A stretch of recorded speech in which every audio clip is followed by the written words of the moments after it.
Probably seen the movie The Conjuring, right? You felt that chill run down your spine. But here's the thing, the movie? That was just scratching the surface. We're about to dive into the terrifying real-life events that inspired it all. The actual story of the Perron family. And let me tell you, what the Perron family actually went through is, for a lot of people, way more terrifying than anything Hollywood could ever cook up. This wasn't just about a few jump scares in a dark room. No, this was a relentless, years-long nightmare. So let's get into what was really going on inside that house.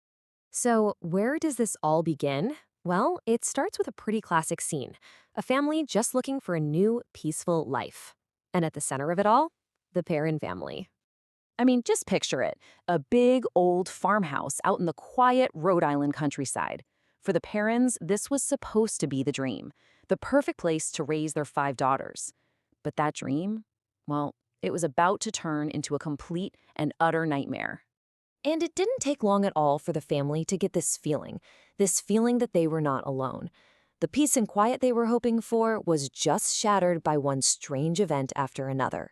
And this is where the real haunting begins.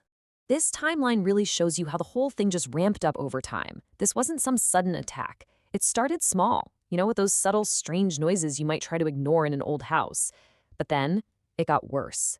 Things started moving on their own. And finally, it reached this terrifying peak, what the family could only describe as violent, physical attacks from something they couldn't even see. The family reported a whole range of things happening. We're talking way beyond just some creaks and groans in the night. The sources describe it as this constant, relentless campaign of fear that left every single person in that family completely shaken, basically prisoners in their own home. So, after years of dealing with this all by themselves, the parents finally did what you or I might do. They called for help. And this decision brings 2 of the most famous names in paranormal research into the picture, Ed and Lorraine Warren. And their arrival, it was a massive turning point. Now, for those of you who might not know, Ed and Lorraine Warren were legendary paranormal investigators. They really dedicated their lives to digging into cases of supposed supernatural activity. And the Perron case? It would go down as one of their most famous and one of their most difficult investigations ever. Now, the Warrens didn't just come in with, gadgets and gear right away. As you can see here, they had a process. First, they listened. They documented everything the family had been through. Then, they investigated the farmhouse itself. And in doing that, they started to uncover this really dark and disturbing history that seemed to be at the very root of all the horror. So here's the big question, right?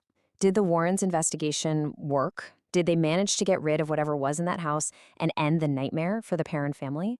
Well, the answer? It's not that simple. The aftermath is almost as chilling as the haunting itself. This quote from the source material, man, it just says it all. Even with the Warrens' help, even after everything they did to uncover the truth, the presence in that house, it stuck around. There was no clean, happy Hollywood ending here. The haunting didn't just stop. And that right there is why this story still has such a grip on us. It's not just the basis for a scary movie. It's a real family story of this long, terrifying ordeal that never really got a neat resolution. It taps into that deep-seated fear of something malevolent being right there with us, in our own homes. So in the end, we're left with this one haunting question. The sources don't give us a clear answer.